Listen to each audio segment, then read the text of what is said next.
무비보셋과 바르실레라는 제목으로 오늘 함께 은혜를 나누겠습니다.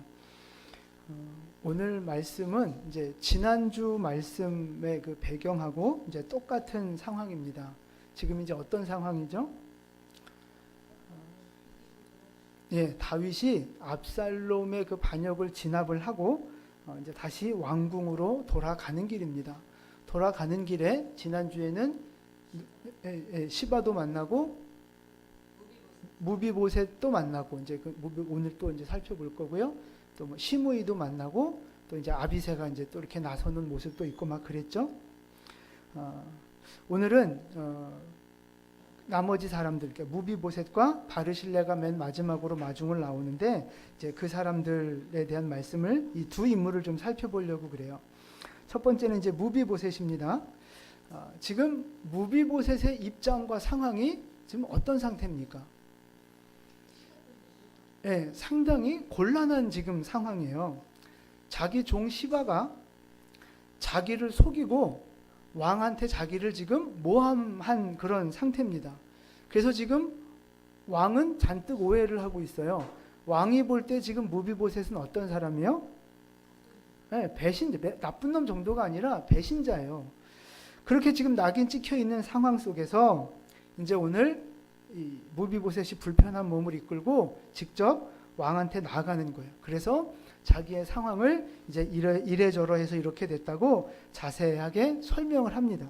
그게 이제 24절부터 이제 30절까지 말씀이에요. 이제 그런 상황이.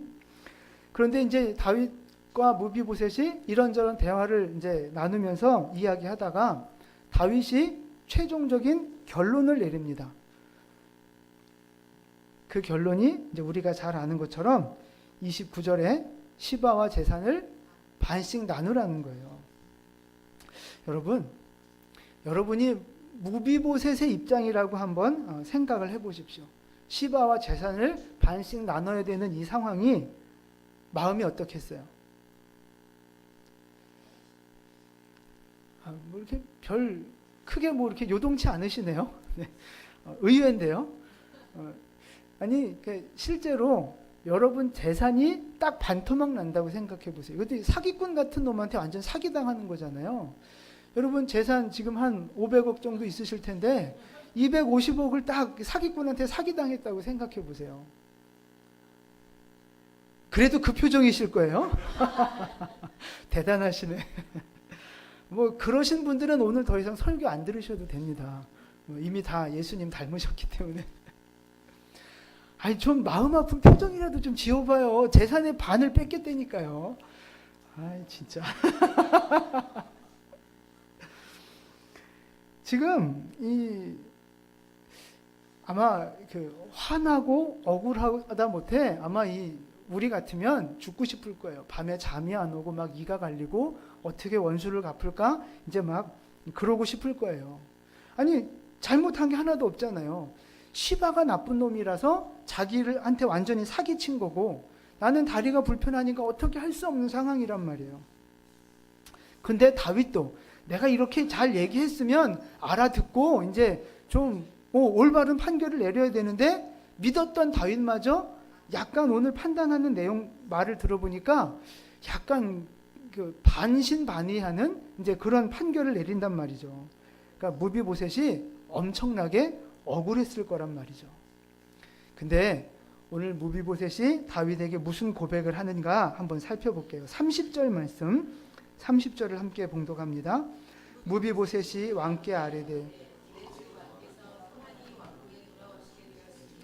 그로 그 전부를 차지하게 하옵소서 하니라. 아멘. 자, 이게 무비보셋의 고백이에요. 다윗 왕이 무사히 왕궁으로 돌아온 것만 해도 나는 더 이상 바랄 게 없습니다. 만족하고 감사합니다. 재산이요? 시바 그냥 다 줘도 됩니다. 이렇게 고백하는 거예요. 여러분 이렇게 고백할 수 있겠어요? 재산을 아니 500억에서 250억이면 아직 살만하니까 그럴 수 있다 치지만 여러분 지금 갖고 있는 거에서 딱 절반을 사기당하면 근데 시바는 그렇게 고백을 하는 거예요. 저 필요 없습니다. 왕이 돌아온 것만 해도 저는 감사하고 만족합니다. 여러분, 무비보셋의 이 고백 속에서 우리가 무엇을 알 수 있을까 하는 것입니다. 무비보셋이 얼마나 성숙한 사람인가를 볼 수 있는 거예요. 얼마나 그 마음이 다윗을 사랑하고 있고 하나님의 마음을 닮았는지를 볼 수 있다는 거예요. 다윗이 고난당할 때 진심으로 다윗의 고난에 동참하며 발도 안 닦고 옷도 안 빨아입고 수염도 안 깎고 이렇게 지냈잖아요. 함께 슬퍼했단 말이죠. 다윗이 승리하고 돌아올 때 그 기쁨이 꼭 자기의 기쁨 같아서 너무너무 기쁘고 감사한 거예요. 지금 이 현재의 상황이 재산이 반이 뺏겼든지 아니든지 그거 상관없고 다윗 왕, 내가 그토록 좋아했고 사모했던 다윗이 건강하게 다시 왕권 회복하고 돌아오는 것만으로도 너무 기쁘고 감사한 거예요. 지금 무비보셋의 마음이 이거예요. 로마서 12장 15절 말씀인데요. 로마서 12장 15절 같이 봉독합니다. 즐거워하는 자들과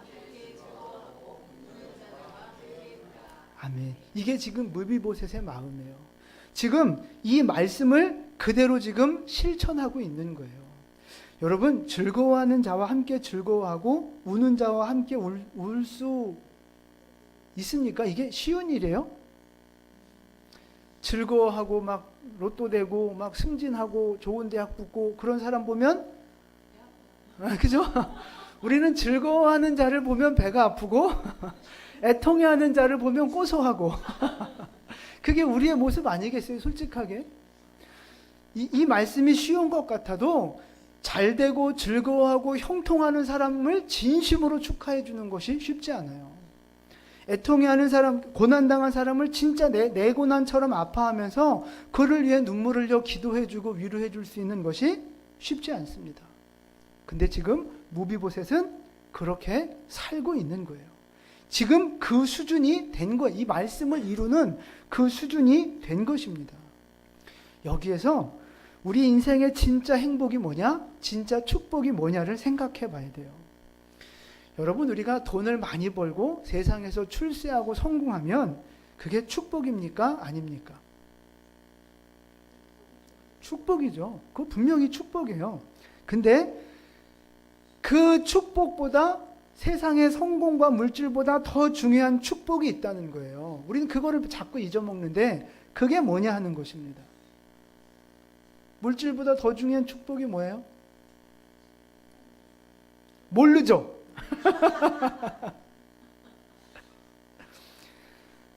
그게 바로 주님의 마음을 닮아가는 거예요. 예수님의 모습이 내 안에 이루어져 가는 거, 그것이 우리에게 가장 큰 축복이 되는 줄 믿으시기 바랍니다. 인격적으로 우리가 성장해 가고 영적으로 성숙해지는 것, 그래서 예수님을 닮아가고 말씀을 그대로 순종하며 지키며 살아가는 사람, 그런 사람 되어진 것이 물질을 많이 갖는 것보다 더 큰 축복이라는 거예요. 그래서 지금 무비보셋은 지금 그런 수준이 된 거예요. 그런 사람이 된 거예요. 그래서 물질로 인해 복된 것보다 무비보셋이 더 복되고 행복한 인생이라는 것입니다. 여러분 한번 생각해 보세요. 시바가 그 많은 사울 재산의 절반이나 받았잖아요. 엄청 많이 받았잖아요. 근데 욕심과 거짓으로 그 재산을 취했어요. 무비보셋은 주님의 마음으로 살다가 원래 자기의 재산 절반을 잃어버렸습니다. 자, 둘 다 지금 갖고 있는 재산은 똑같아요. 근데 누가 더 행복하고 감사할까 하는 것입니다. 누구예요? 맞아요. 무비보셋, 왜냐하면 시바는요, 무슨 생각했겠어요? 원래 저거 내가 다 차지할 수 있었는데, 무비보셋이 기어 나와가지고 이렇게 초를 쳐가지고 절반이나 뺏겼다, 이제 이런 거 아니겠어요? 그래서 막 아까워하고 원통해하고 막, 그게 이 시바의 인품이에요. 그런 사람이에요. 근데 무비보셋은 지금 다윗이 다시 왕의 자리에 앉는 것만 봐도 기쁘고 감사한 거예요. 더 이상 물질에 대한 욕심이나 뭐 이거 별로 없어요. 그냥 시바 다 줘도 되는데 절반이나 주셨으니 이게 감사합니다라는 거죠. 이게 무비보셋의 삶이에요. 그러니까 똑같은 물질이 있고 똑같은 상황이 있어도 믿음의 수준, 인격의 수준에 따라서 그 사람이 행복할 수도 있고 불행할 수도 있다는 것입니다. 여러분은 지금 가지고 있는 물질과 상황과 이런 것들이 있으실 텐데 감사하고 행복하십니까? 아니면 원망스럽고 불평스럽습니까? 그럼 벌써 예수님 닮으신 거예요? 우리가 예수님의 마음을 닮아 갈수록 우리의 마음은 평강해지고 행복해지고 감사가 넘치게 되는 거예요. 그러나 내 마음이 세상으로 치우치고 세상을 닮아 갈수록 아무리 물질적인 조건이 좋아도 원망과 불평이 더해지게 될 수밖에 없다는 것입니다. 여러분, 이게 영적인 원리고 진리예요. 그런데 여러분이 원하는, 진짜 원하는 축복은 무엇인가 하는 것입니다. 세상적이고 물질적인 복이 더 좋은가? 하나님, 아니면 영적인 복이 더 좋은가 하는 것입니다. 어떤 복이 더 좋으세요? 괜찮아요. 솔직하게 이야기하셔도 돼요.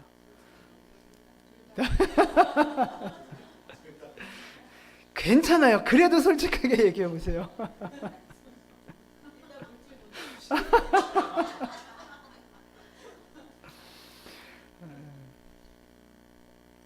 우리가 물론 두 가지 복을 다 받아야 돼요. 받아야 되지만 우리가 하나만을 선택하라면 여러분 무엇을 선택하겠느냐 하는 거예요.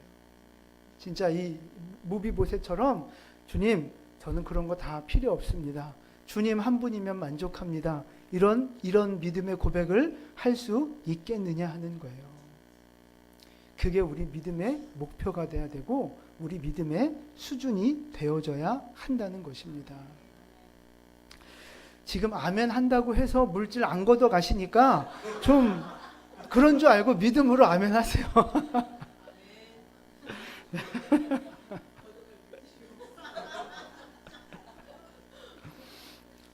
집?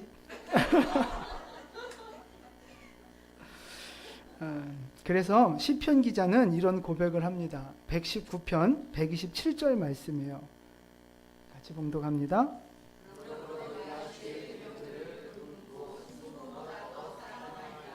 아멘. 하나님의 말씀을 순금보다 더 사랑한다는 거예요. 하나님의 말씀을 순금보다 더 사랑한다는 거예요. 이 시편 기자의 고백이 우리 모두의 고백되기를 축복합니다. 이제 성경 읽는다고 생각하지 마시고 내 믿음의 고백입니다 생각하시고 우리 저 말씀을 다시 한번 크게 한번 봉독하겠습니다. 그러므로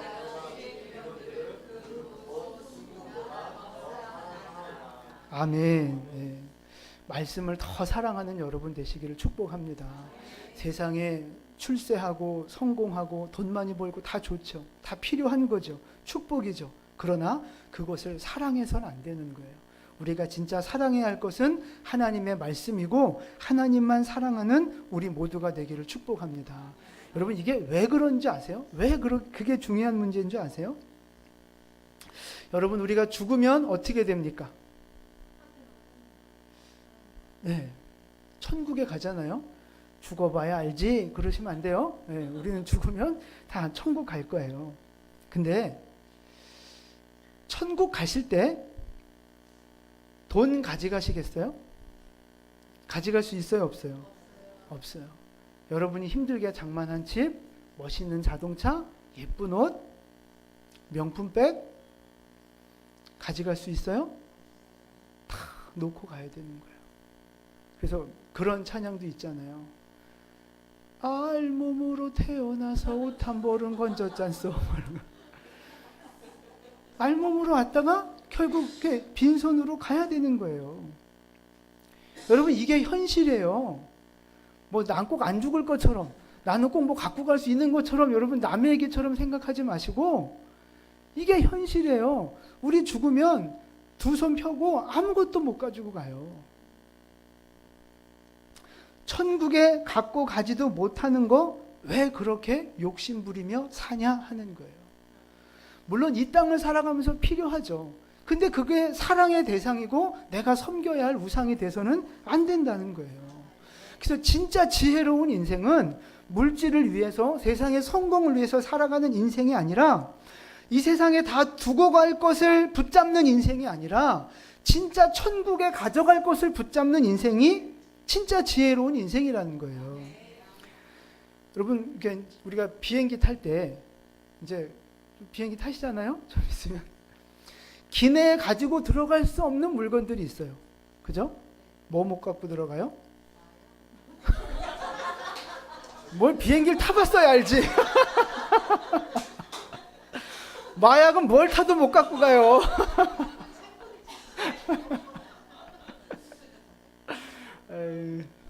나중에 비행기 한번 태워드릴게요. 네.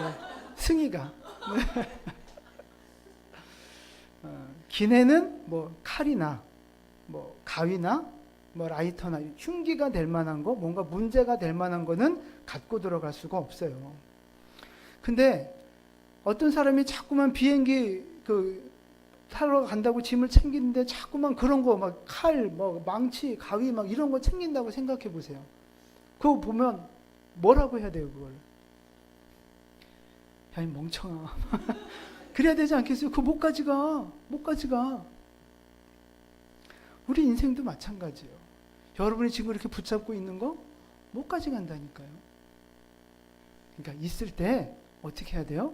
그러니까 너무 그거에 막 집착하지 마시고, 있는 건 어떻게 해야 돼요? 다 바쳐. 다 바쳐. 그게 아니고 하나님 뜻대로 선하게 사용하시다가 가셔야 돼요.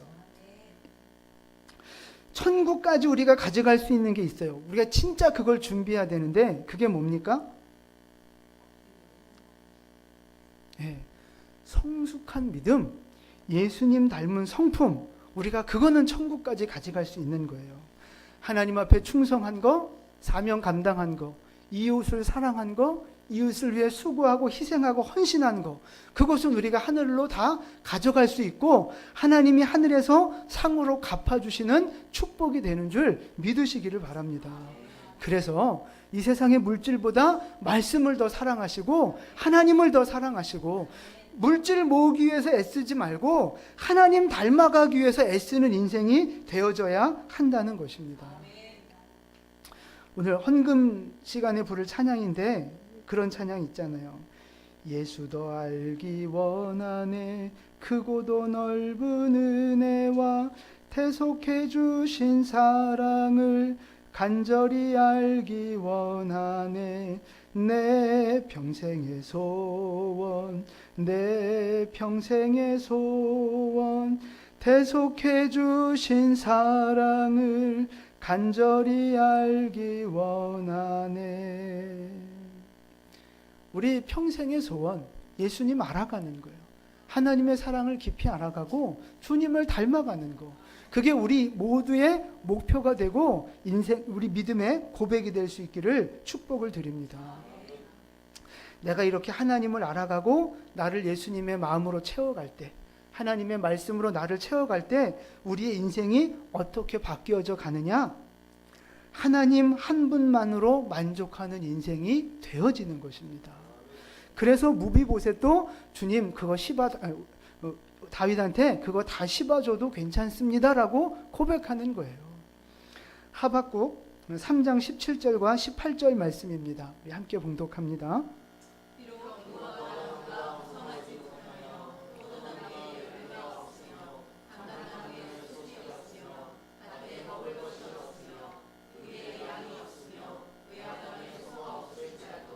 나는 여호와로 말미암아 즐거워하며 나의 구원의 하나님으로 말미암아 기뻐하리로다. 아멘.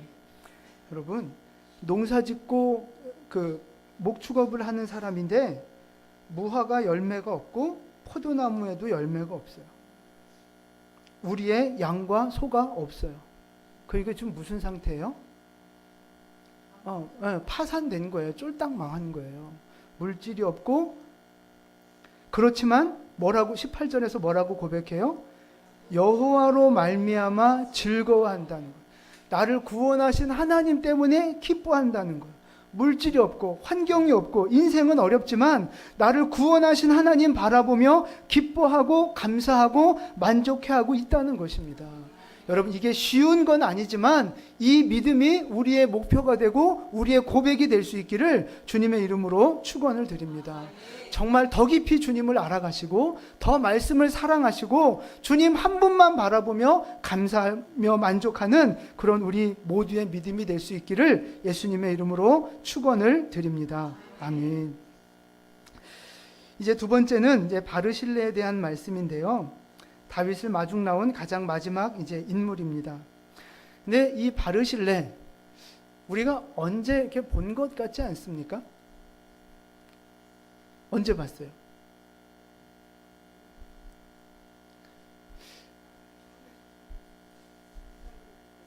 그쵸.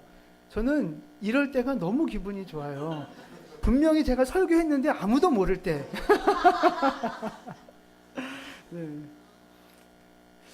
집사님 말씀처럼 사무엘하 17장에 가면 이제 처음 도망갈 때, 요단강을 건너서 처음 이제 도망갈 때 소비, 마길, 바르실레 이 세 사람들이 이제 먹을 거 갖고 와서 공개하잖아요.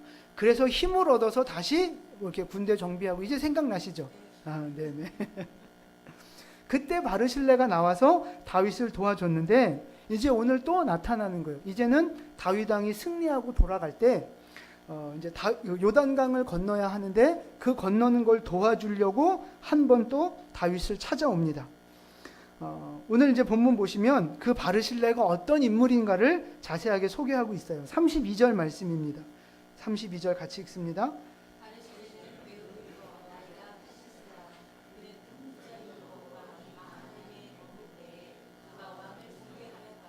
아멘. 자, 바르실레는 나이가 어떻게 돼요? 80입니다. 80. 우리 권사님 친구네요. 동갑이시네. 권사님 친구. 근데 돈이 많아요? 적어요? 많아요. 네, 많아도 그냥 많은 게 아니고요. 큰 부자라고 기록했어요. 다윗만 섬긴 게 아니고요. 다윗과 함께 있었던 군사와 백성들을 섬긴 거거든요. 근데 여러분, 다윗이 도망 나올 때 다윗을 따라온 군사가 몇 명 정도나 될 것 같습니까? 한번 그냥 추측해 보시면 한 100명? 학자들에 따르면 대략 한 4,000명 정도 되는 군인이 다윗을 따라 나왔다고 그래요. 4,000명 하면 많지만 압살롬은 나라 전체인데요. 상대가 안 되죠. 근데 어쨌든 군인만 4,000명이에요. 그러면 왕궁에 있었던 식솔들과 군인들의 가족들이 같이 도망 나왔다고 봐야 하는데 그러면 그 인원이 전부 얼마나 될 것이냐 하는 거예요. 적어도 뭐 믿음대로 얘기하세요. 뭐 적어도 뭐 2, 3만 명, 뭐 수만 명 되지 않겠습니까? 수만 명. 근데 보세요. 바르실레가 지금 그 사람들의 먹을 거, 입을 거, 생활거리를 지금 책임져 주고 있는 거예요. 돈이 많아도 그냥 많은 게 아니에요. 많은 거예요. 근데 이제 여기서 질문 하나 드립니다. 돈이 많으면 이렇게 많이 헌신하는 사람이 되는 건가요? 아니죠? 아니에요. 제가 옛날에 한번 질문 드렸어요. 어떤 사람이 감사합니까? 부자가 감사합니까? 가난한 사람이 감사합니까? 가난한 사람이 감사해요? 땡. 그렇죠. 믿음 있는 사람이죠. 우리 집사님, 우리 김소연 집사를 제치고 새로운 새로운 우등생. 집사님 요즘 자꾸 예배 빠지시니까 자꾸 이렇게 수석 자리 놓치시잖아요. 네. 믿음 있는 사람이 감사하는 거예요. 돈이 많다고 감사하는 게 아니에요. 돈이 없다고 불평하는 거 아니에요. 믿음 있는 사람은 어떠한 상황에 있든지 감사하게 돼 있는 거예요. 섬김과 희생의 사명도 마찬가지예요. 부자가 잘 섬길까? 가난한 사람이 잘 섬길까? 그렇죠. 믿음 있는 사람이요. 그건 점수 안 들어가 지금 집사님. 아까 대답했어야지. 믿음 있는 사람이 섬길 수 있고 희생할 수 있고 사명자로 살아갈 수 있는 거예요. 여러분, 바르실레는 거부입니다. 하나님이 어마어마하게 큰 축복을 주신 사람이에요. 그 하나님이 주신 복을 가지고 하나님을 위해 사명을 감당하는 그런 사명자가 됐다는 거예요. 그러니까 바르실레는 돈만 있는 게 아니고 믿음도 있는 사명자인 거예요. 여러분, 하나님이 복을 주셔서 거부가 됐는데 하나님이 주시는 사명을 거부하면 안 되는 거예요. 거부는 거부하면 안 돼요? 아시겠어요? 거부는 뭐 해야 돼요? 네, 순종하고 충성하고 사명을 감당하는 사람이 되셔야 돼요. 하나님이 우리에게 주신 복이 있습니다. 여러분에게 크든 작든 주신 복이 있어요. 그것이 물질이든 재능이든 뭐 시간이든 건강이든 은사든 하나님이 주신 복이 있는데 하나님이 그것을 나에게 왜 주셨을까 하는 것입니다. 나 혼자 잘 먹고 잘 살라고 주신 거 절대 아닙니다. 섬기라고 주신 거예요. 여러분, 하나님이 우리에게 구원을 주실 때는 구원만 딸랑 주시는 게 아니에요. 뭐가 같이 따라와요? 사명이 따라오는 거예요. 구원받은 사람은 그 또 다른 생명을 구원하는 하나님의 대행자로 살아가야 하는 사명과 함께 구원을 주시는 거예요. 절대 구원만 주시는 거 없어요. 우리에게 주시는 축복과 은혜도 마찬가지예요. 우리에게 복을 주시고 은혜를 주시고 은사를 주실 때는 뭐가 함께 따라와요? 사명이 함께 따라오는 거예요. 물질을 주시고 은사를 주시면서 너 혼자 잘 먹고 너 혼자 잘난 체하고 그렇게 살으라고 주시는 게 아닙니다. 섬기라고 주시는 거예요. 영혼을 살리고 교회를 세우고 하나님 나라를 위해 희생하라고 우리에게 사명을 함께 주시는 거예요. 그래서 많이 받았으면 많이 받은 대로 섬겨야 하는 것이고 적게 받으면 적게 받은 대로 섬겨야 하는 거예요. 분명한 건 내게 주신 것이 있기 때문에 그것으로 주님을 섬기는 것이 받은 자의 사명이라는 것입니다. 여러분이 갖고 있는 물질의 주인이 누구입니까? 하나님이에요. 하나님. 내 주머니에 100원이 있어요. 누구 돈이에요? 다시요. 100원 누구 돈이에요? 100원은 내 돈이에요? 그럼 100억은 누구 돈이에요? 확실해요? 혹시 100원은 하나님 돈, 100억은 내 돈 이거 아니죠? 100억이든 100원이든 다 하나님 돈이에요. 여러분, 진짜 이 믿음이 있으셔야 돼요. 나에게 물질이 얼만큼 있든 그 물질의 주인이 하나님이시라고 하는 이 믿음이 여러분에게 있으셔야 돼요. 그래서 제가 지난번에 말씀드렸지만 송구영신 예배 때 재산 포기 각서를 제가 쓰는 시간을 가질 거예요.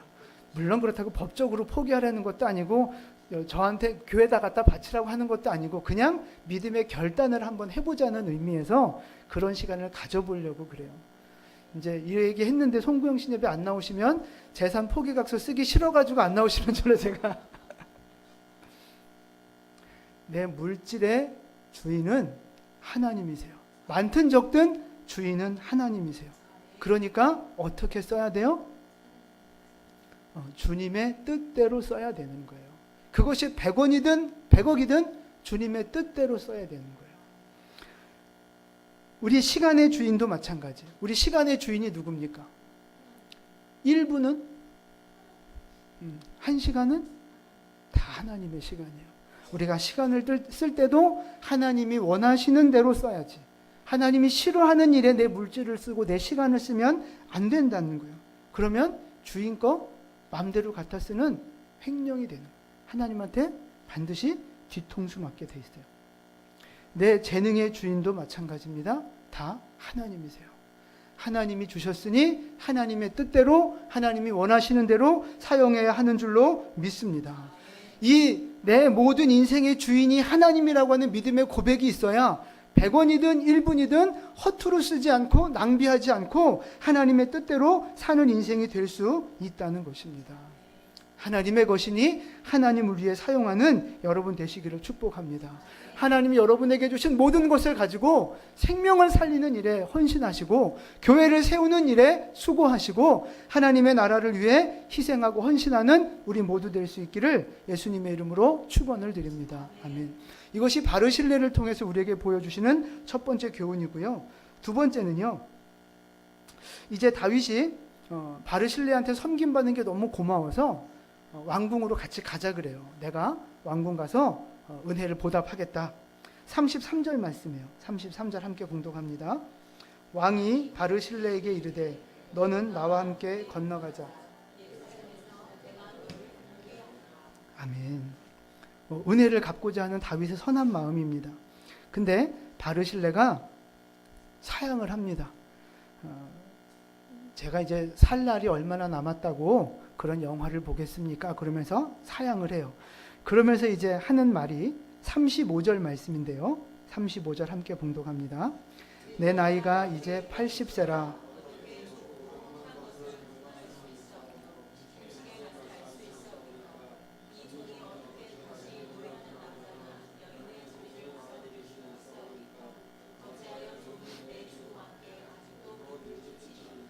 아멘. 자, 바르실레가 나이가 80이라 이제 좋고 나쁜 거 볼지도 모르고 이제 눈이 안 좋아졌고 뭐 맛있는 거 이거 음식 맛도 이제 모른다는 거예요. 제가 가면 짐만 되니까 저는 안 가겠습니다라고 사양을 해요.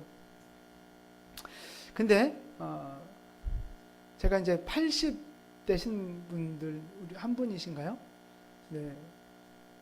여러분 주변에 이제 80 되신 우리 김영희 권사님도 계시구나. 이렇게 80 되신 분 주변에 계시잖아요. 제가 여쭤볼게요. 80연세가 되신, 그러니까 아픈 분 빼고 건강하게 80이 됐을 때 좋은 거, 예쁜 거 구분 못 하십니까? 하죠. 맛있는 거, 맛없는 거 구분 못 하십니까? 하시죠? 네, 저희 아버님도 80이신데 반찬이 맛없으면 이렇게 소화가 안 된다 그러고 조금 드시고 맛있는 거 해드시면 뭐 그러면서 두 그릇 드시고 그래요. 80이신데 이거 우리 아버지 설교 들으실 텐데 큰일 나네.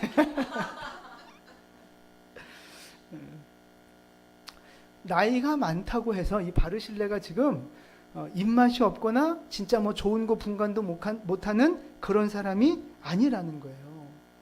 그런데 왜 이런 말을 했을까 하는 거예요. 왜 그래요? 바르실레는요, 세상적으로 높아지고 향락을 누리는 거, 거기에 지금 관심이 없는 거예요. 자기가 다윗 도와줬다고 왕이 왕궁에서 막 자기를 높여주고 막 칭찬해주고 이름을 드러내주고 그런 거에 지금 별로 관심이 없는 거예요. 바르실레는 거부로서 많은 물질을 가지고 섬겼는데 그 섬김으로 끝이라는 거예요. 자기의 역할은 거기까지라는 거예요. 그것 때문에 내가 칭찬을 받고 영광을 받고 그런 거에 관심이 없는 거예요. 사람들이 뭐 알아주고 거기에 욕심 없는 거예요. 그냥 내가 내 할 일을 했을 뿐입니다. 그 믿음의 고백을 지금 하고 있는 거예요. 그냥 사명자로서 종이니까 종의 직분을 감당한 거. 하나님이 물질 주셔서 그냥 그것으로 섬겼으니까 나는 내 할 일 다 한 것뿐입니다. 그냥 그것으로 만족하는 믿음이 이 바르실레의 믿음이라는 것입니다. 여러분, 우리에게 이 믿음이 있기를 축복합니다. 여러분은 스스로 검소하다고 생각하십니까? 난 좀 사치기가 있다고 생각하십니까? 난 검소하다. 괜찮아요. 괜히 손 들면 교만할까봐 그러시죠. 겸손하다. 사치기가 좀 있다. 깜짝이야. 아니, 딴 사람이 들면 모르겠는데 죄송해요. 너무 겸손하신 거 아니에요?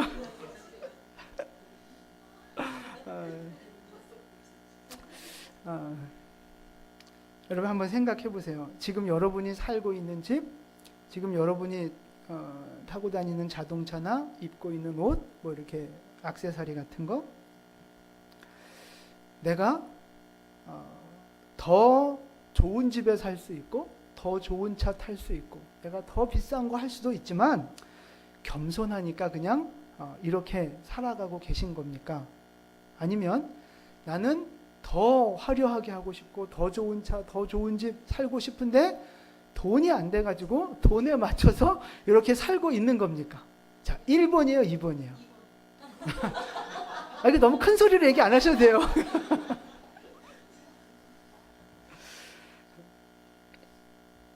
제가 생각을 해봤어요.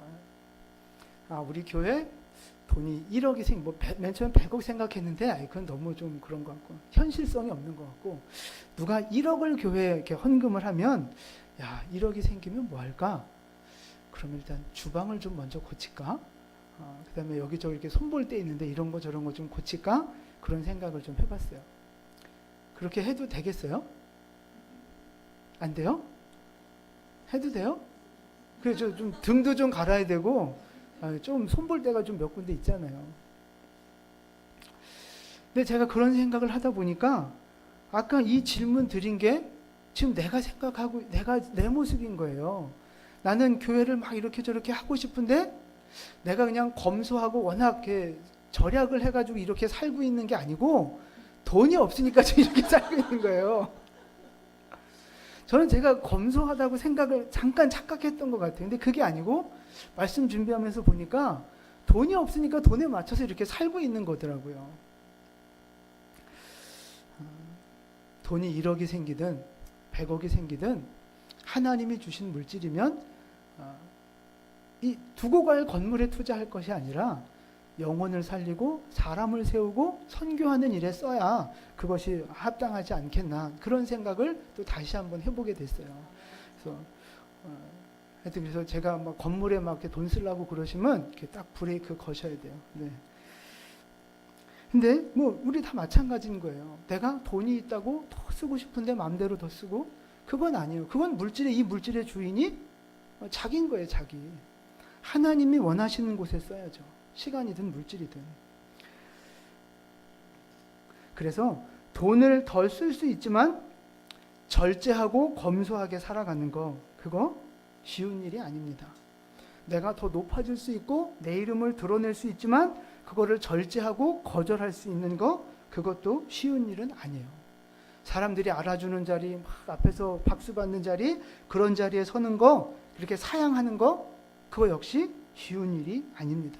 그런데 바르실레는 지금 그렇게 살고 있는 거예요. 말 그대로 이름 없이 빚도 없이 그냥 섬기는 사명자로 그냥 그렇게 살아가는 모습을 보여주고 있는 것입니다. 여러분, 우리 모두 바르실레처럼 이렇게 그냥 섬김으로 만족하는, 그것 때문에 내가 뭐 더 복을 얻고 내가 뭐 이렇게 11조 하면 하나님이 복 부어 주신다 그러고 내가 이렇게 뭐 주일날 안 빠지면 하나님이 복 주실 것 같고, 그런 계산 말고 그냥 하나님이 나에게 주셨으니 은혜 갚는 마음으로 사명을 감당하는 것으로 만족하는 우리 모두의 믿음 될 수 있기를 예수님의 이름으로 축원을 드립니다. 아멘. 바르실레를 통해서 또 하나 배워야 할 것이 있는데요. 37절 말씀을 보세요. 자기는 안 가겠다고 사양을 하고 한 가지 부탁을 합니다. 37절 같이 봉독합니다. 청하건대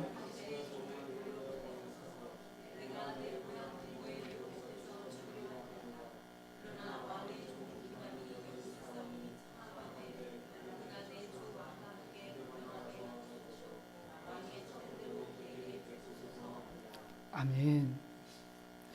자기는 안 간다고 사양을 하는데 무슨 부탁을 합니까? 김함이라는 사람을 데려가 달라고 부탁을 합니다. 김한이 아니고요. 김함입니다. 네. 네. 김함이 누구예요? 김한의 형님? 김함은요, 바르실레 아들이에요. 바르실레 아들. 그러니까 자기 아들을 왕에게 부탁을 하는 거예요. 그럼 그렇지, 그럴 줄 알았어. 뭐 바르실레 뭐 괜히 뭐 멋있는 척 했는데 결국 자기 아들 청탁하고 뭐 결국 이거 아니겠어요? 그걸까요? 바르실레가 어떤 마음으로 자기 아들을 왕에게 부탁을 했을까 하는 것입니다. 뭐라고요? 바로 그거예요, 집사님. 다시 수석 자리 찾아올 수 있겠어요. 왕을 섬기기 위해서 자기 아들을 왕궁에 집어넣는 거예요. 인간적인 출세를 위해서 넣는 게 아니고요. 자기는 다윗 왕을 섬기고 싶어요. 하나님의 나라를 끝까지 섬기고 싶어요. 그런데 나이가 많은 거예요. 자기는 더 이상 할 수 없는 거예요. 그러니까 자기 아들을 자기 대신 내보내면서 네가 끝까지 왕을 섬겨라. 네가 끝까지 하나님 나라를 위해서 섬기고 희생하고 충성하라고, 자기 대를 이어 충성하라고 아들을 집어 넣은 거예요. 여러분, 이 김함이 나중에 무슨 일을 하고 어떻게 살았는지 궁금하지 않으십니까? 감사해요. 궁금해하셔서. 베들레헴에 집을 짓고 거기서 여관을 운영하며 살았어요. 예레미야 41장 17절 말씀 보세요. 같이 봉독합니다. 애굽으로 가려고 떠나 베들레헴 근처에 있는, 아멘. 그러니까 이제 예레미야 선지자가 애굽으로 내려가는 길에 잠깐 머문 곳이 베들레헴 근처에 있는 게롯 김함에 머무른 거예요. 이 게롯 김함이 무슨 뜻이냐면 김함의 여관이라는 뜻이에요. 김함의 여관. 그러니까 여관은 요즘 말로 모텔 이런 거 아니에요. 모텔이 아니고 옛날에 지나가는 나그네들에게 편의를 제공한, 섬기기 위한 이제 그런 이제 숙소잖아요. 이 게롯 김함의 여관이 어디 있어요? 베들레헴에 있는 거예요. 베들레헴에 있는 여관에 누가 오셨어요? 그렇죠. 그 마구간에 예수님이 오신 거예요. 바르실레는 메시아의 조상이 되는 다윗을 지극정성으로 섬기는 사명자로 살았고, 이 김함과 그 후손들은 실제 그 메시아, 하나님의 아들이 이 땅에 오시는 것을 영접하는, 섬기는 그런 사명자로 쓰임 받았다는 것입니다. 바르실레 때부터 대대로 이 가문은 메시아를 섬기는 그런 가문으로 쓰임 받았다는 거예요. 여러분들은 자녀들을 향해서 어떤 소망을 갖고 계십니까? 어떤 자녀들이 어떤 인생을 살아가기를 원하고 계십니까? 세상에서 성공해서 잘 먹고 잘 사는 그런 인생이 되기를 바라고 계십니까? 물론 잘 돼야죠. 그것도 잘 되어야 하지만 우리 부모의 소망이 거기에서 멈추면 안 된다는 거예요. 내 믿음보다 우리 자녀들의 믿음이 더 커지기를 소망하셔야 합니다. 내가 맡은 사명보다 자녀들이 더 큰 사명자로 쓰임받기를 기도하셔야 하는 것입니다. 내가 희생하고 수고하는 것보다 우리 자녀들 때가 더 하나님 앞에 쓰임받는 그런 인생이 될 수 있도록 기도하셔야 한다는 것입니다. 자손 대대로, 가문 대대로 하나님을 섬기는 이 바르실레의 가문처럼 우리 모두의 가문이 그렇게 대대손손 하나님을 섬기고 메시아를 섬기고 하나님 나라를 섬기는 복된 가문으로 쓰임받을 수 있기를 예수님의 이름으로 축원을 드립니다. 아멘. 기도하겠습니다.